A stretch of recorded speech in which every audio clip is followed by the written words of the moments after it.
Paz seja convosco. Amém. Para você que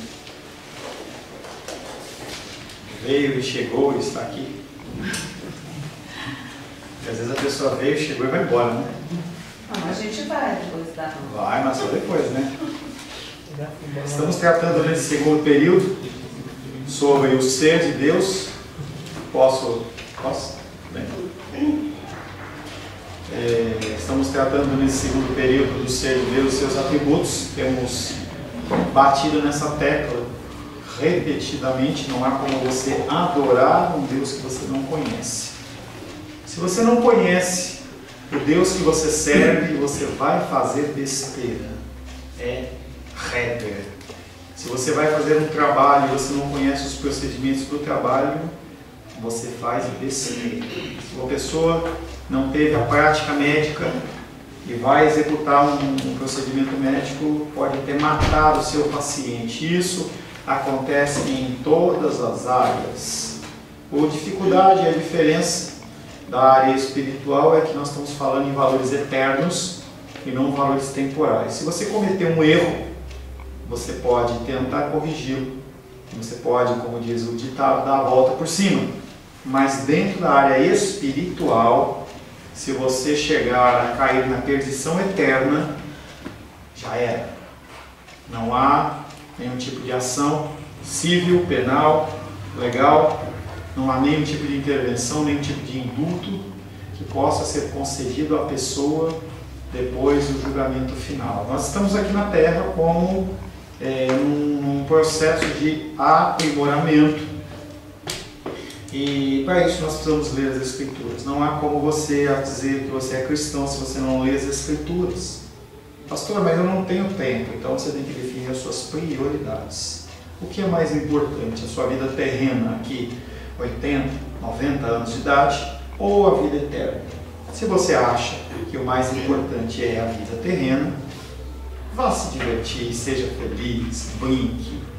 Uma frase que eu preparei mais ou menos de cabeça hoje, no culto da noite, que tem a ver com a palavra que foi ministrada na igreja do pastor Paulo ontem, que é que o evangelho pregado, o evangelho verdadeiro, ele tem muito mais a ver com ódio, sofrimento e rejeição do que com amor, aceitação e felicidade. E isso é algo que o mundo não aceita.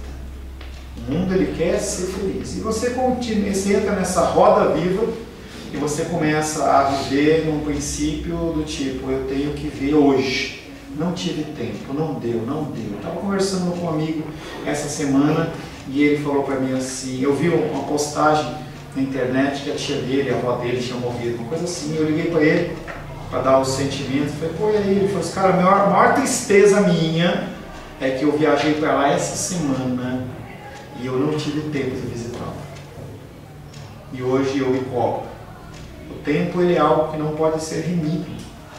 Você tem que utilizar o seu tempo hoje. E nós temos utilizado nesse segundo período para estudar e aprender e conhecer um pouco mais de Deus. Nada de misticismo, nada de coisas que são apenas para pessoas com mentes elevadas, PhD, nada disso. Simplesmente pessoas que se dedicam a estudar a palavra. É só isso que nós fazemos na Escola Bíblica Dominical. Nós estudamos nesse segundo período em especial sobre Deus.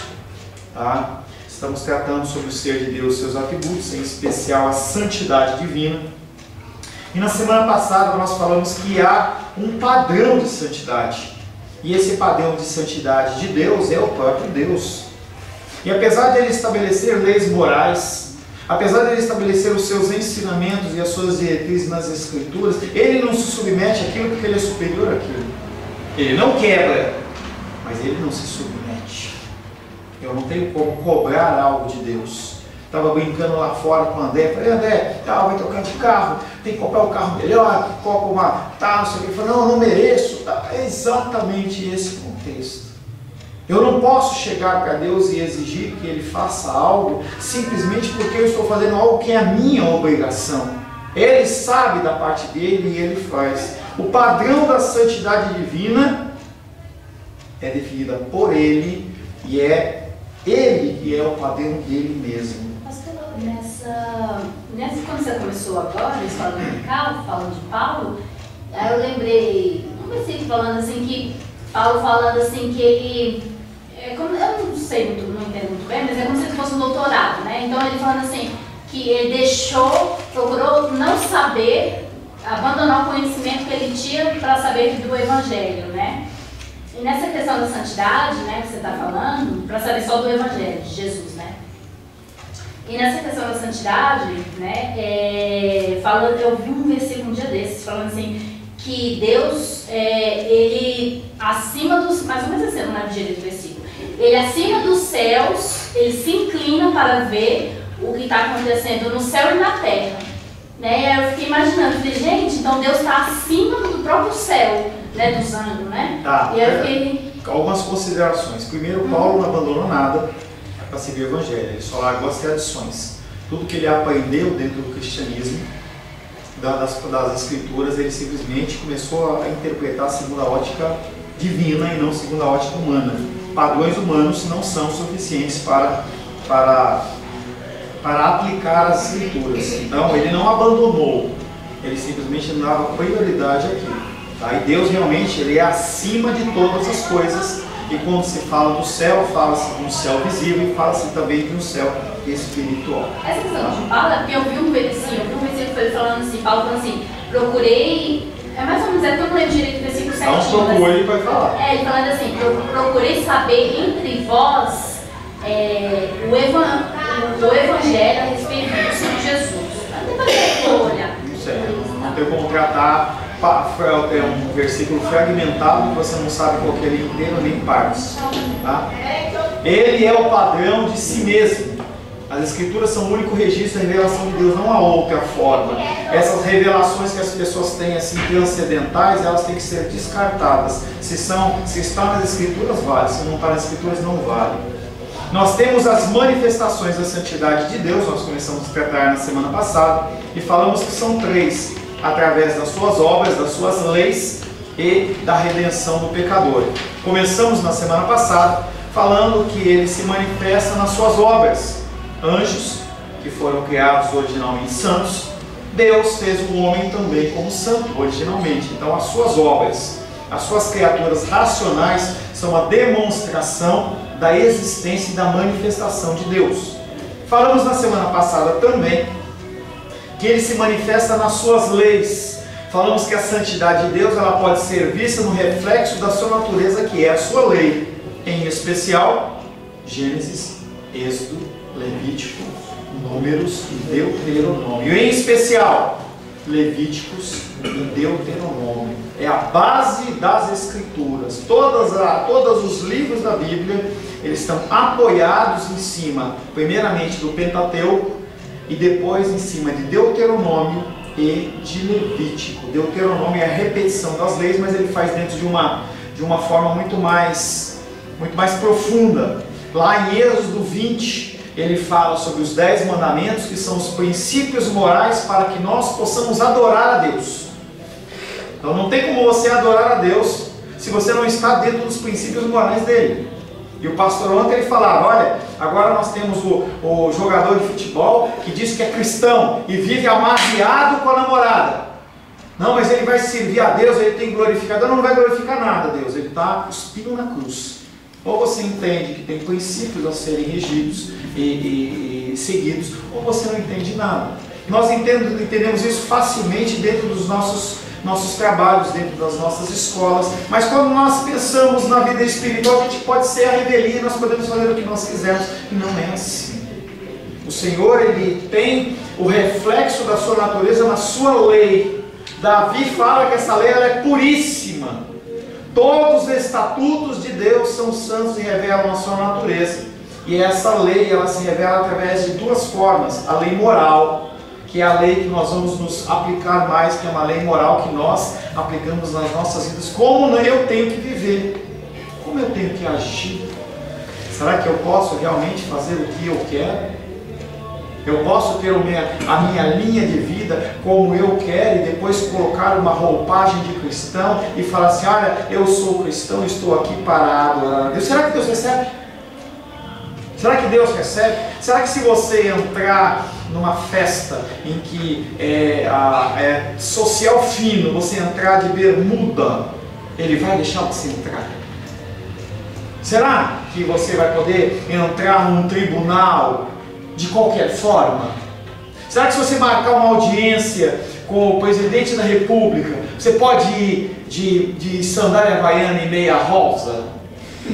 Mesmo grávida? Não pode.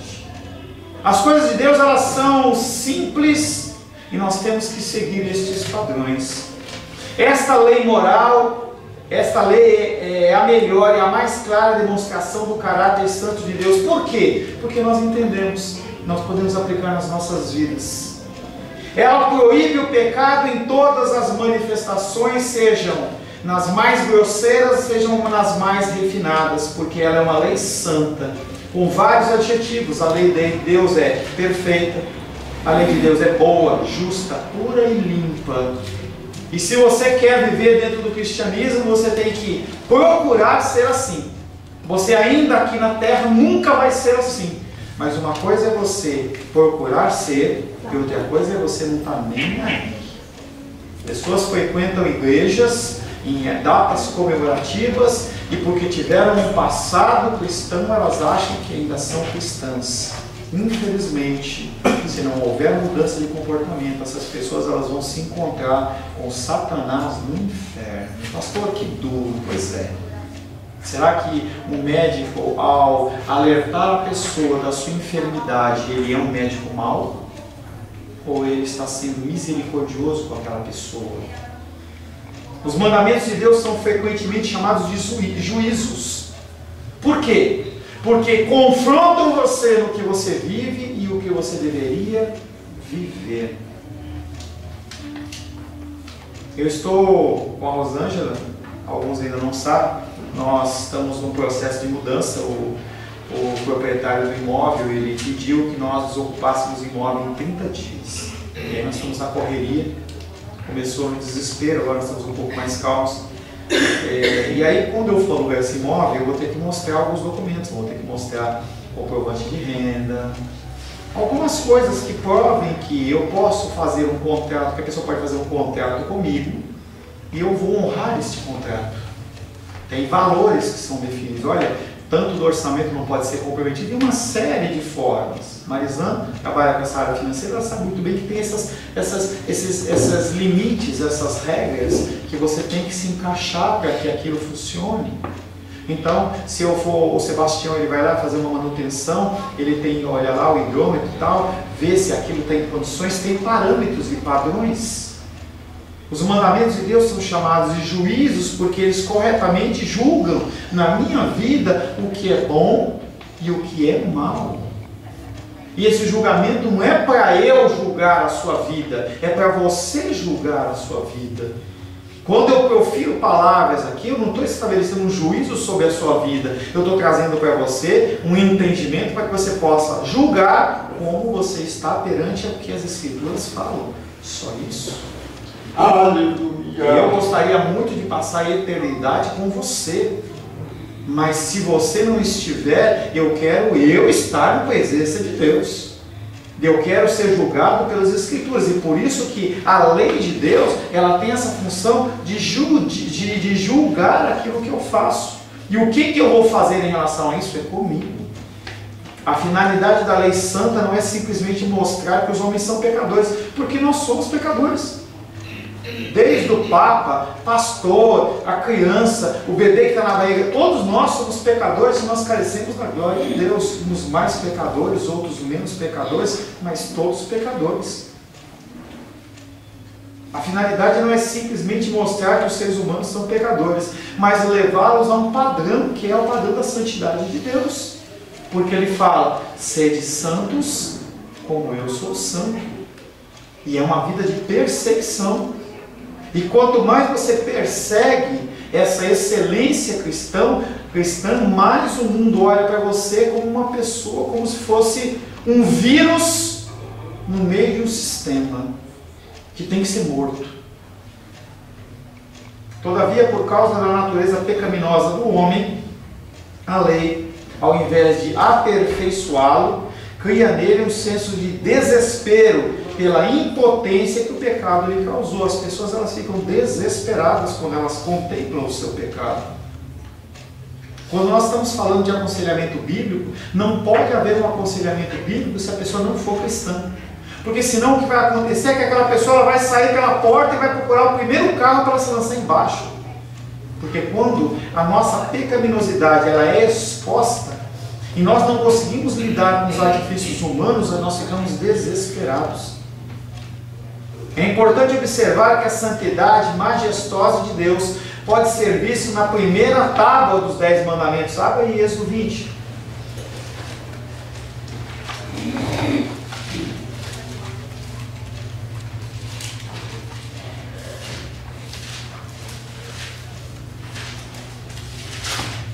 Êxodo 20.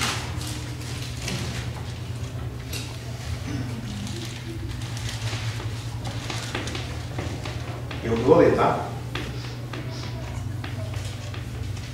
A santidade majestosa de Deus aparece nos primeiros mandamentos. E ele fala: eu sou o Senhor teu Deus, que te tirei da terra do Egito, da casa da servidão. E aí ele vai com o primeiro: não terá outros deuses diante de mim, não farás para ti imagem de escultura, nem semelhança alguma do que há em cima dos céus, nem embaixo da terra, nem há nas águas embaixo da terra.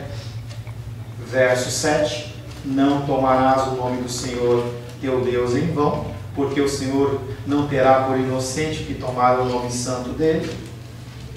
Lembra-te do dia de sábado, que não é sábado, nós já trabalhamos isso. Essa tradução é errônea, não é sábado, é sabático, é o dia de descanso. É um dia que você separa para adorar o Senhor. Não é o dia de sábado. Estava vendo um estudo que o adventista falou assim: me prova que o sábado foi abolido. E aí a pessoa respondeu: para que uma lei ela seja abolida, primeiro ela tem que ser promulgada. Ninguém falou que tem que adorar no dia do sábado. Quer dizer que se eu sou uma pessoa que trabalho de escala e eu trabalho de domingo, eu vou para o inferno? Não tem sentido isso. Lembra-te do dia de descanso para o santificar. 6 dias trabalharás e farás a tua obra, mas o 7º dia é o sábado, o dia do Senhor, teu Deus. Não farás nenhum trabalho, nem tu, nem teu filho, nem ninguém da sua casa. Pastor, só uma dúvida. Então, se não é o sábado, é o descanso, isso é um erro de tradução quando eles colocam o sábado? Sim, sabat, S-A-B-A-C-H, é a transliteração de uma palavra hebraica que não quer dizer sábado, quer dizer dia de descanso.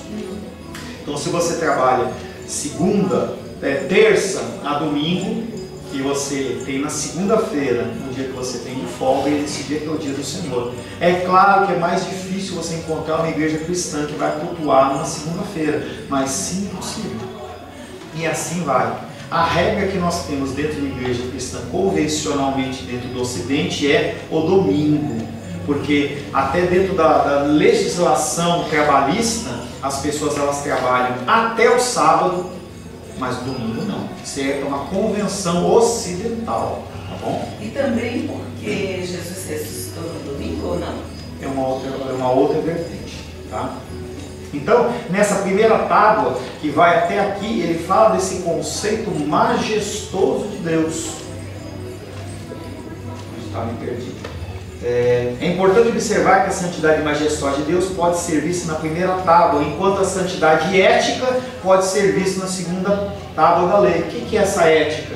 Honrar pai e mãe, não matar, não adulterar, não furtar, não dizer falso testemunho. E aí você vê que os primeiros mandamentos se referem ao relacionamento do homem com Deus. E no segunda tábua se refere ao relacionamento do homem com o homem. Primeiro, o nosso relacionamento tem que ser um relacionamento vertical. Toda vez que nós pecamos, toda vez que nós cometemos esse pecado, nós temos que nos corrigir primeiramente com Deus, para depois nós nos corrigirmos com o próximo. A gente vê aquela figura de Zaqueu, que era um homem que era praticamente um agiota, e ele sobe, por ser baixinho, ele sobe na árvore, vai ver Jesus passar.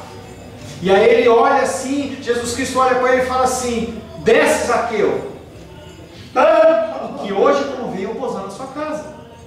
E aí Zaqueu, quando desce, ele já desce arrependido e fala para eles assim, para Jesus: todas as pessoas que eu usurpei, eu vou dar, acho que 4 vezes mais. Eu não lembro qual que era a quantia, eu não vou falar certo. Mas aí você tem que entender que havia uma regra.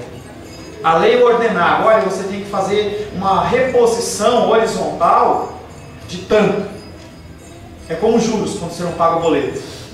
E aí ele fala assim: eu vou pagar mais para eu mostrar para mim mesmo e para as pessoas que eu estou arrependido. Eu não estou fazendo isso emocionalmente. Então, a primeira parte fala da majestade de Deus, depois fala do relacionamento com o próximo. Contudo, é necessário observar que essa lei moral não se revela somente nos 10 mandamentos do Antigo Testamento, mas também nas páginas do Novo Testamento. Mateus,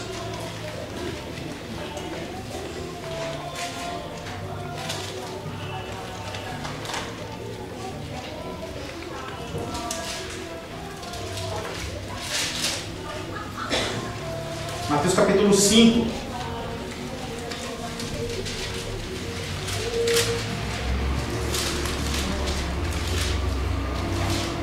Mateus capítulo 5, ele vai falar sobre as bem-aventuranças.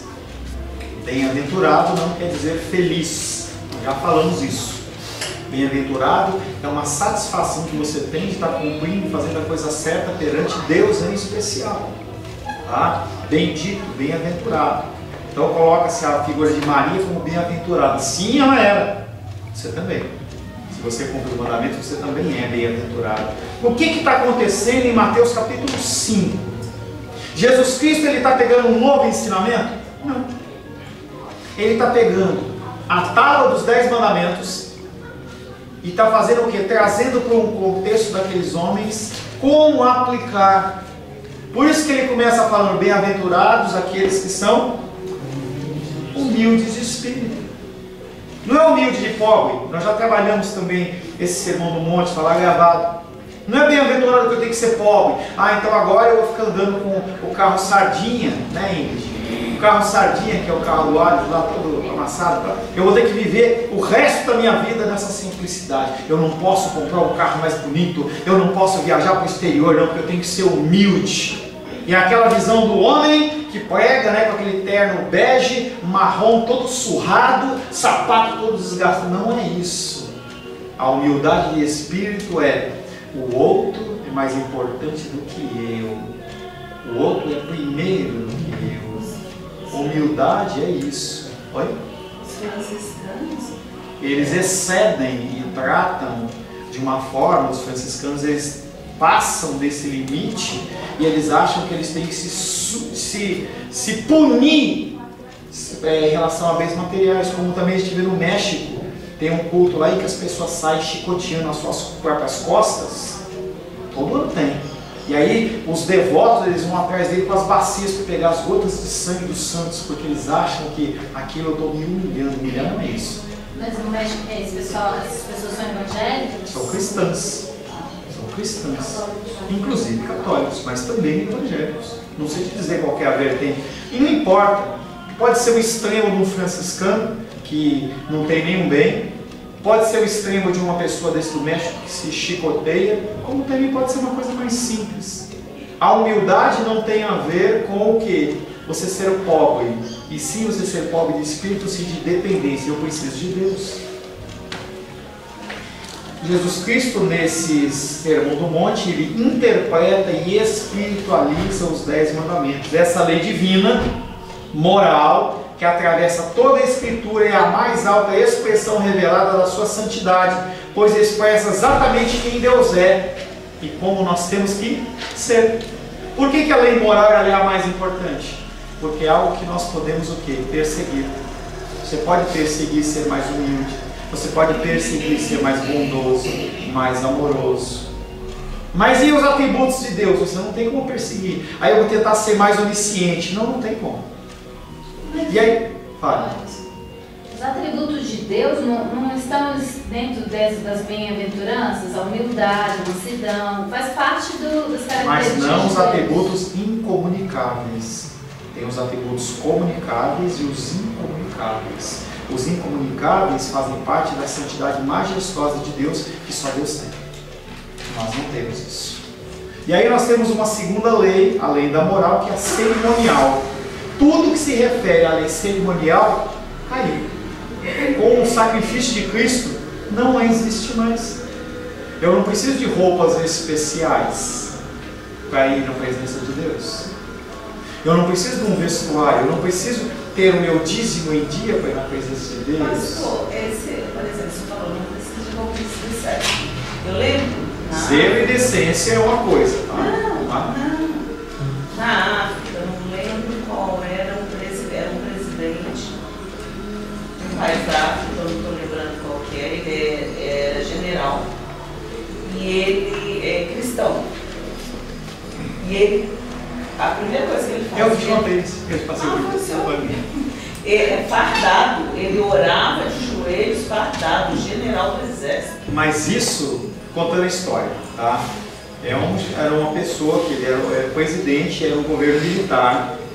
E aquele homem, ele além de ser presidente, ele era o comandante das Forças Armadas do país. E ele acordava todo dia às 4 horas da manhã para fazer as suas orações. E ele, pessoalmente, ele se sentia incomodado de estar na presença do Rei dos Reis de pijama. Mas é algo que é pontual a ele. Não é algo que é doutrina. Eu não posso exigir que você coloque um terno para falar com Deus. Se Deus falar com você e você desejar fazer, amém. Mas não é regra. Mas eu achei isso lindo. Perfeito. Eu não tenho problema com isso. Quer fazer? Faça. Mas você não pode, por exemplo, você fazer e exigir que eu faça. Então, o conceito, por exemplo, do véu. Que a igreja lá do véu tem. Você pode colocar o véu? Pode. Mas eu posso exigir que você ponha, porque eu ponho? Não. Eu posso vir de terno e gravata? Posso. Eu me sinto melhor como pastor de gravata? Amém. Mas eu não posso exigir que você use gravata como se fosse um limitador para você falar com Deus. Tem igrejas que fazem isso? Tem. Pastores vão dar conta para Deus? Vão. Tá? Se você está numa igreja em que o procedimento é aquele, ou você se adapta, ou você vai para outro lugar. Não tem problema. Mas se você está lá também, não vai ficar criando confusão. Tem igrejas em que as mulheres sentam do lado direito e os homens do lado esquerdo. Se eu quero congregar naquela igreja, eu me adapto àquilo. É aquilo que está nas Escrituras? Não. Ele pode exigir isso? Não. Mas eu vou ficar lá criando confusão por quê? Tá? Lei cerimonial. A santidade de Deus também aparece na lei cerimonial. Aonde nós vemos a lei cerimonial basicamente? Levítico, Êxodo. A gente vê isso dentro da condição do tabernáculo, do templo de Salomão. A santidade de Deus também aparece na lei cerimonial, quando ele ordena os sacrifícios pelos pecados, mostrando a sua indignação contra eles através da exigência do derramamento de sangue. Algo que nós não entendemos hoje. Por que matar tanto bicho? Se você vê reis, eles matavam 200.000 ovelhas. Imagina a quantidade de sangue daquela. Não dá para a nossa mente entender isso. Era um contexto específico daquela época. Os julgamentos de Deus são derivados da sua santidade. A morte dos cordeiros apontava para a natureza pura e santa de um Deus cheio de ira. Deus, ele é cheio de ira. Tanto que Cristo morreu para aplacar a sua ira. As pessoas veem Deus apenas como um Deus amoroso, mas ele é um Deus irado. E sendo irado, ele é amoroso, sendo amoroso, ele é justo. Sendo justo, ele é juiz. São características que compõem o nosso Deus, que eu já falei também, que são coisas que eu, como ser humano, não consigo ser amoroso e ser irado ao mesmo tempo. Ou eu sou uma coisa, eu sou outra. É como se você virasse um seletor, né?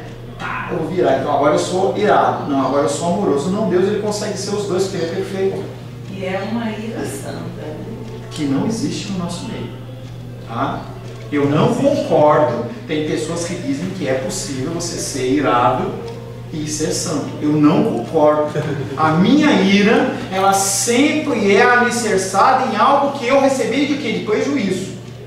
O irmão Cláudio fez algo para mim que gerou prejuízo para mim, eu fico irado contra ele. Isso não pode ser. Não é Deus. Não é Deus. Mas e aquele versículo? Fiqueis irados, se não pequeis. Aquele versículo tá, a tradução está errada. É bem difícil você. A tradução ali é complicada. Porque quando você Entendeu? ira, você já pensa logo o mal do próximo. Entenda que é muito complicado uma situação como essa. Eu não tenho elementos para discutir com você hoje. Teria que estudar. Eu já ouvi uma exposição, mas eu só aceitei o conceito e não entendi. Não dá para você ser irado. Você vê Paulo, mesmo Paulo, apóstolo Paulo, quando ele estava lá, ele chegou para Marcos e falou assim: vamos trabalhar lá em tal lugar. Marcos, não vou, estou cansado. Aí ele ficou bravo com Marcos, falou: então vai embora. Aí quando teve outra oportunidade, ele falou: eu vou. Agora você não vai. Paulo. E aí Barnabé, que era o companheiro de viagem dele, falou assim: ele não vai, então eu também não vou. Paulo brigou com Pedro, Pedro brigou com Paulo. Então essa ira, ela não é algo que o ser humano consegue lidar com isso. E eles pecaram? Lógico que pecaram. Lógico que pecaram. A ação da misericórdia, ela é superior a todas as coisas. Misericórdia. Como que ele ia lidar com isso? Eu não tenho a mínima ideia, porque eu iria agir exatamente como o meu xará. Quer dizer que enquanto eu estava lá, e a gente, se Deus assim o permitir, a gente vai ver na nossa igreja. Pessoas que vieram, congregaram, aí a gente não é uma igreja grande, não tem tanto conforto, aí começa a crescer, a pessoa volta. Como é que é meu coração em relação a isso? É? Agora que a igreja está maior, aí você vem, né? Errado. Não é ir assim. Voltando. Só tentar ser rápida. Duas coisas assim. Versículos que você sabe, e dentro do contexto. Não, por favor. Não, porque se você fala que você começa devagar e você chega numa posição. Eu vou tentar ser rápido. Assim, essa questão da ira. Não fala assim, exortar com amor. E uma outra coisa também, uma outra situação. Exortar não é irar, tá? Tá. E aí, outra questão que, assim, eu fico pensando assim que como que Jesus andava com os excluídos, marginalizados, prostitutas, num meio que ninguém se aproximava. Se a gente fosse andar no meio como Jesus andava, então sabe, essa situação igual que entra as bem-aventuranças, né? Porque como, né, Jesus estava nesse meio, agiota que você falou, né?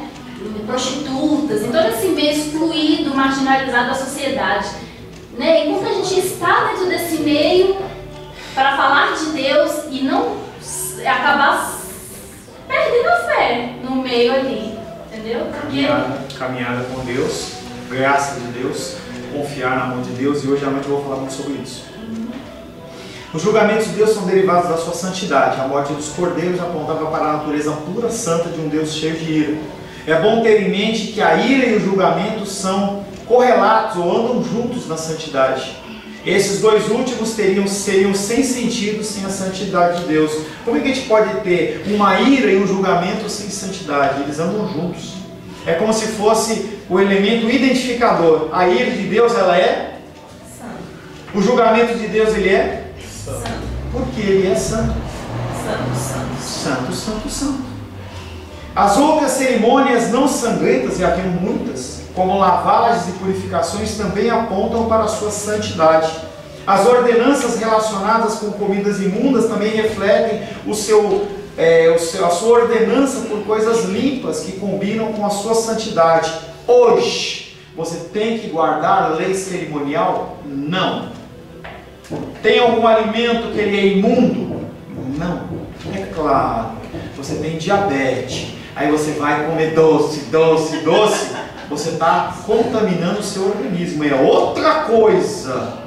Eu tenho problema de colesterol e triglicérides. Eu gosto de uma picanha com gordura. É outra coisa. Mas não há uma proibição cerimonial de Deus. Se você comer uma picanha, você não pode vir para a igreja. Se você comer um bolo doce exageradamente, você não pode vir para a igreja. Não existe isso. Carne de porco. Não existe. Carne de porco, o contexto era a preparação da carne de porco, muito mais saúde. Naquela época havia condições complicadas de saúde. Então você podia ter o que? Uma doença chamada cisticercose, que é um bichinho que vai para o cérebro. Então Deus estava cuidando daquelas pessoas, para que elas comessem alimentos que não viessem trazer o que? Enfermidade para eles. Você pode comer carne de porco? Coma carne de porco. Não abusa, entendeu? Mas coma. Há necessidade de fazer algum sacrifício, aquilo que eu falo de Santa Ceia. Eu quero tomar Santa Ceia. Ah, mas eu não posso porque eu estou em pecado. O primeiro que tem pecado sou eu. O mais pecador da igreja sou eu. Então eu não posso tomar Santa Ceia.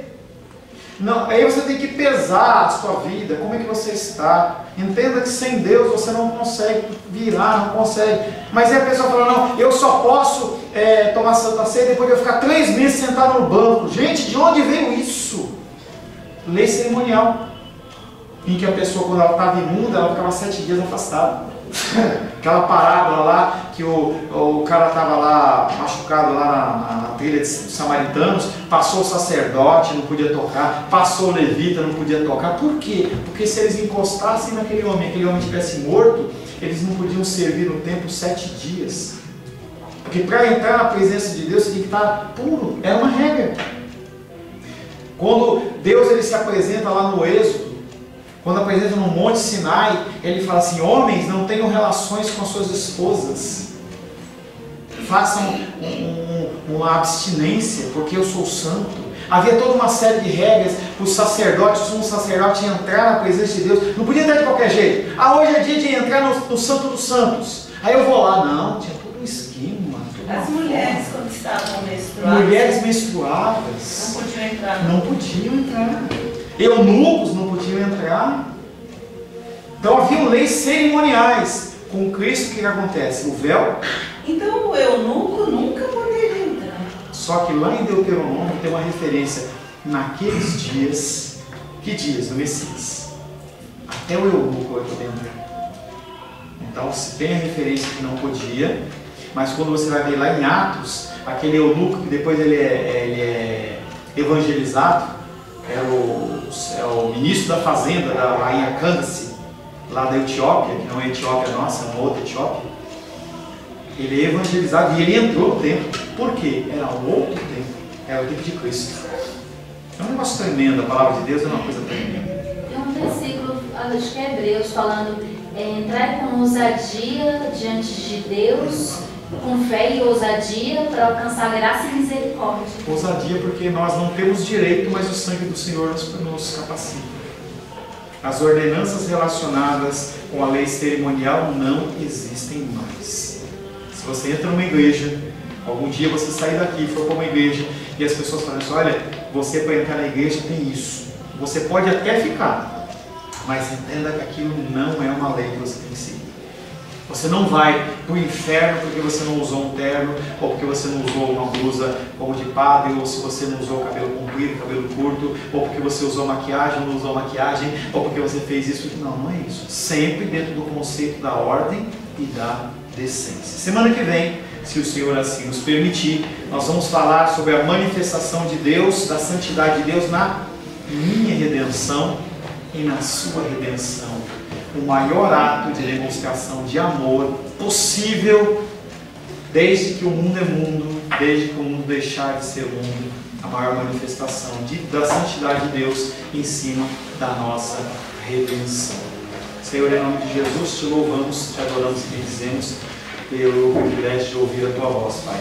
Coloco todos os ensinamentos que foram aqui ministrados na tua presença, pedindo a ti que só possa filtrá-los, que cada um, Pai querido, receba a porção que provém de ti, e tudo que eu tenha falado que não procede de mim, porque sim, eu sou humano e falo de coisas do meu coração, que o Senhor possa, Pai querido, trazer a luz para que os meus irmãos não se sintam assolados, não se sintam pressionados, mas que eles possam, Pai, seguir apenas aquelas coisas que procedem da tua palavra, do teu querer.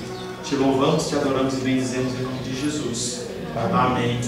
Glórias a Deus.